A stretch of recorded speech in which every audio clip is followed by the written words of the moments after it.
ഈ ബോർഡുകൾ നോക്കിയാൽ ഇതൊരു ആംബ് അപ്ഡേറ്റ് ചെയ്യാൻ വേണ്ടിയിട്ട് അഴിച്ചെടുത്താണ് ഒരു ആംപ്ലിഫയറിൽ നിന്ന് മൊത്തത്തിൽ അതേപോലെ കൂടെ അയച്ചെടുത്തിട്ട് അതുപോലെ തന്നെ മറ്റൊരു ആംബിലേക്ക് വെച്ചിട്ട് ആ വയറിങ് മൊത്തം സെറ്റ് ചെയ്യും. ഡിസ്കണക്ട് ചെയ്യേണ്ടത് ഡിസ്കണക്ട് ചെയ്ത് മാറ്റി ചെയ്യും, അല്ലാത്തൊക്കെ നല്ല ഒതുക്കി വൃത്തിയാക്കിയിട്ട് മറ്റൊരു ക്യാബിനറ്റിലേക്ക് അപ്ഡേറ്റ് ചെയ്യുകയാണ് ഇപ്പോൾ ചെയ്യുന്നത്. ഞാൻ അസംബിൾ ചെയ്യുന്ന ഒരു ആംപ്ലിഫയർ ആയിട്ട് ഇനി അത് മാറും. മറ്റാരോ ചെയ്തതായാലും ശരി, എങ്ങനെയായാലും ശരി, അതിപ്പം ഞാനിവിടെ ഫുള്ള് റീവയർ ചെയ്യുന്നത് കൊണ്ട് അത് ഞാൻ അസംബിൾ ചെയ്ത ആംപ്ലിഫയർ ആവൂല്ലേ. അതേപോലെ തന്നെ ഒരു AVRO മറ്റേതെങ്കിലും ഇപ്പോൾ ക്യാബിനറ്റോ മറ്റോ പൊട്ടിപ്പോവുകയോ മറ്റെന്തോ കാരണം കൊണ്ട് സംഭവിച്ചിട്ട് ബാക്കി പക്ഷേ ആംബ് സംഗതി വർക്കിംഗ് ആണ്, അതിൻ്റെ സേഫ്റ്റിക്ക് വേണ്ടി അതിൻ്റെ ക്യാബിനറ്റ് ഒന്ന് മാറ്റുക, അങ്ങനത്തെ ഒരുപാട് വർക്ക് ഞാൻ ചെയ്യുന്ന.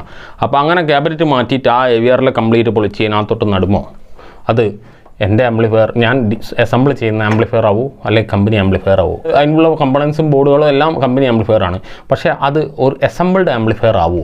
അതായത് ഞാൻ ഇവിടെ അസംബിൾ ചെയ്യുന്ന ആംപ്ലിഫയർ ഞാനെന്നല്ല ഏതൊരു ടെക്നീഷ്യനും ഇലക്ട്രോണിക്സ് പറയുന്ന അസംബിൾ ചെയ്യാൻ കഴിയുന്ന ഏതൊരാൾ ഇപ്പോൾ ഒരുപാട് പേര് അസംബിൾ ചെയ്യുന്നതാണ്. ആ അസംബിൾ ചെയ്യുന്ന ആളുകൾ ആംപ്ലിഫയർ അസംബിൾ ചെയ്യുന്നത് വില കുറച്ചിട്ട് ഉണ്ടാക്കി കൊടുക്കാൻ വേണ്ടിയിട്ടാണോ, അതായത് ഒരു വില കുറഞ്ഞ് കിട്ടുന്ന സാധനമാണോ അസംബിൾ ചെയ്യുന്ന ആംപ്ലിഫയർ, അതാണ് ചോദ്യം. അതായത് കമ്പനി ആംപ്ലിഫയറുകളൊക്കെ വില കൂടിയ ആംപ്ലിഫയറുകളൊക്കെ ശരിക്കും പറഞ്ഞാൽ കമ്പനി ആംപ്ലിഫയറുകളായിരിക്കും. അതേസമയം വില കുറഞ്ഞ ആംപ്ലിഫയർ ചീപ്പ് റേറ്റിൽ കിട്ടുന്ന സാധനങ്ങളൊക്കെ ഇങ്ങനെ അസംബിൾ ചെയ്യുന്ന ആംപ്ലിഫയർ ആയിരിക്കും. അങ്ങനെ ഒരു ധാരണ ചിലർക്കുണ്ട്. അപ്പോൾ പലരും ചോദിക്കണ്ടായി, അതായത് അസംബിൾ ചെയ്യുമ്പോൾ നമുക്ക് വില കുറച്ച് കിട്ടുമല്ലോ, മറ്റേത് അസംബിൾ ചെയ്യാത്ത കമ്പനി സാധനം എടുക്കുമ്പോൾ നമുക്ക് വില കൂടിയിട്ട് വാങ്ങേണ്ടി വരില്ലേ. ശരിക്ക് അതിൻ്റെ വർക്ക് എടുത്തിട്ട്, അതായത് ശരിക്ക് തല നല്ല ഉപയോഗിച്ച് നല്ലൊരു ഔട്ട്പുട്ട് കിട്ടാൻ വേണ്ടിയിട്ടൊരു ആംപ്ലിഫയർ ചെയ്യുമ്പോൾ, അതായത് ബോർഡുകൾ വാങ്ങിയിട്ടും ട്രാൻസ്ഫോമർ വാങ്ങിയിട്ടും മറ്റതൊന്നുമല്ല, അതല്ലാതെ complete A to Z start to finish നമ്മൾ സ്വന്തം ഐഡിയയിൽ ഡിസൈൻ ചെയ്തെടുക്കുമ്പോൾ അത് ഒരു ബ്രാൻഡാവോ, അതായത് അതൊരു അസംബിൾഡ് ആംപ്ലിഫയറിൻ്റെ റേറ്റാണോ അതിന് കിട്ടുക?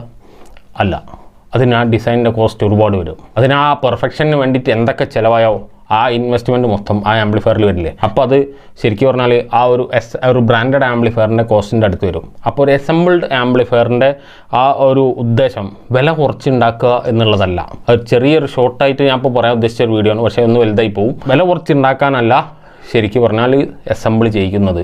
നിങ്ങളുടെ ആവശ്യത്തിന്, നിങ്ങളുടെ രൂപത്തിൽ, നിങ്ങൾക്ക് കഴിയുന്ന ചിലവിൽ നിങ്ങൾ പ്രതീക്ഷിക്കുന്ന ഒരു ഔട്ട്പുട്ട് കിട്ടാൻ വേണ്ടിയിട്ട് കൂടിയാണ് അസംബിൾ ചെയ്യുന്നത്. DTSും മറ്റ് 5.1 ഡോൾബി ഡിജിറ്റൽ അങ്ങനത്തെ ഒരുപാട് സാധനങ്ങൾ വലിയ AVR ലക്ഷങ്ങൾ വിലയുള്ള AVRകളിൽ വർക്ക് ചെയ്യുമ്പോൾ സാധാരണ അത് വാങ്ങാൻ കഴിയാത്ത ഒരു ആഗ്രഹം വരുന്നു.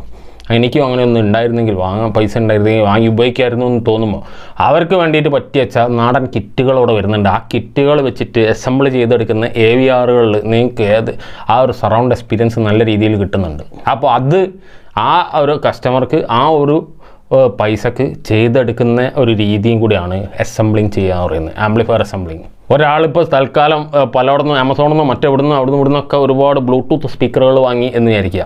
ആ ബ്ലൂടൂത്ത് സ്പീക്കർ വാങ്ങിയതൊന്നും ക്ലാരിറ്റി ഇല്ല, അല്ലെങ്കിൽ പെട്ടെന്ന് അടിച്ചു പോകുന്നു.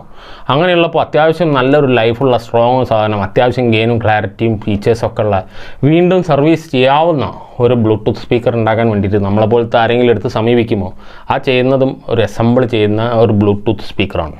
അതിനെന്താ ക്വാളിറ്റി ഇല്ലേ? അപ്പോൾ അങ്ങനെയുള്ള ആ കാര്യങ്ങളൊക്കെ ചെയ്യുന്നത് നമ്മളെപ്പോലത്തെ കുറച്ച് പലരും അത് പഠിച്ച് മനസ്സിലാക്കിയിട്ട് ആ കസ്റ്റമറുടെ ആവശ്യത്തിനനുസരിച്ച് ചെയ്തു കൊടുക്കുന്നതിനാണ് ആംപ്ലിഫയർ അസംബ്ലിങ്. അത് നിങ്ങൾക്കിപ്പോൾ നമ്മളെപ്പോലത്തെ ആരെങ്കിലും വീഡിയോയിൽ പറയുകയാണെങ്കിൽ അത് നോക്കി നിങ്ങൾ ചെയ്യാൻ വേണ്ടിയിട്ട് നമ്മളിവിടെ ഓരോന്ന് ചെയ്യുന്നത് കാണിക്കും പലപ്പോഴും. അപ്പോൾ അതിന് DIY ബ്ലൂടൂത്ത് സ്പീക്കർ, അതായത് do it your self Bluetooth speaker, നിങ്ങൾക്ക് സ്വന്തമായിട്ടൊരു ബ്ലൂടൂത്ത് സ്പീക്കർ ഉണ്ടാക്കാം എന്ന് പറഞ്ഞ് കാണിക്കുമോ, അത് നോക്കി നിങ്ങൾ പഠിച്ചിട്ട് നിങ്ങൾ ചെയ്യുമോ അത് ഒരു അസംബിൾഡ് ബ്ലൂടൂത്ത് സ്പീക്കറായി. അപ്പോൾ നിങ്ങൾ ആലോചിക്കുക, അതിന് ആ കമ്പനികളുടെ പേരിൽ വാങ്ങുന്നതിനായിട്ടും എത്രയോ സൗകര്യമാണ് അതിൻ്റെ സർവീസ്. അതിൻ്റെ ഏത് ഭാഗം ആയാലും ശരി നിങ്ങൾക്ക് സർവീസ് ചെയ്തെടുക്കാം. പക്ഷേ ഒരുപാട് ബ്രാൻഡുകളുടെ സർവീസ് ചെയ്യാൻ വേണ്ടി അലന്ന് നടക്കുന്ന ആളുകൾ, കാരണം ഒന്ന് ഒറിജിനൽ കമ്പണൻസ് കിട്ടില്ല, ഒന്ന് സർവീസിന് ശരിക്കുള്ള ആ ഒരു ഔട്ട്ലൈൻ കിട്ടില്ല, സർക്യൂട്ട് കിട്ടില്ല. അപ്പോൾ എവിടെയെങ്കിലും വാരി വലിച്ചൊന്നും കൈവച്ചാൽ ശരിയാവില്ല. അത് കറക്റ്റായിട്ട് സർക്യൂട്ട് ഫോളോ ചെയ്ത് തന്നെ ചെയ്യുന്നതാണ് ഏറ്റവും ബെസ്റ്റ്. അപ്പോൾ അങ്ങനെ ചെയ്യാൻ പറ്റുന്ന AVRകളാണെങ്കിൽ ഓക്കെ. അതല്ലാത്തതൊക്കെ ഒരുപാട് കോസ്റ്റ് ചിലവാണ്, ചിലത് അധികം നശിച്ചിട്ട് ഓരോരുത്തരുടെ തട്ടുമ്പുറത്ത് കിടക്കുകയാണ്. അപ്പോൾ അതിനായിട്ടും ബെസ്റ്റ് നമ്മളെപ്പോലത്തെ ഇങ്ങനത്തെ അസംബിൾ ചെയ്യുന്ന ആംപ്ലിഫയറുകളാണ്. ഇത് ആർക്കും എവിടെ വെച്ചും സർവീസ് ചെയ്തെടുക്കാം. ഇതിന് കംപ്ലൈൻറ്റ് വരാൻ വളരെ സാധ്യത കുറവാണ്. കംപ്ലൈൻറ്റ് വന്നാലും സർവീസ് ചെയ്യാൻ എളുപ്പമാണ്.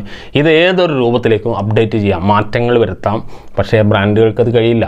ബ്രാൻഡ് മീൻസ് ആ ബ്രാൻഡ് ആ ഒരു രൂപത്തിൽ ആ ഒരു ഫീച്ചേഴ്സിൽ ഫിക്സഡാണ്. അസംബിൾഡ് ആംപ്ലിഫയർ അങ്ങനെയല്ല, വളരെ ഫ്ലെക്സിബിളാണ്. അപ്പോൾ ഈ വില കുറച്ച് ചെയ്യുന്നത് ഇത്രയും ഫ്ലെക്സിബിൾ, ഇത്രയും ഫീച്ചേഴ്സ് ഉള്ളതും സർവീസബിളും എന്നൊക്കെ ആലോചിച്ച് നോക്കിയേ. അത് ഏറ്റവും കൂടുതൽ ബെസ്റ്റ് അസംബിൾഡ് ആംപ്ലിഫയർ ആയിട്ട് നിങ്ങൾക്ക് തോന്നില്ലേ?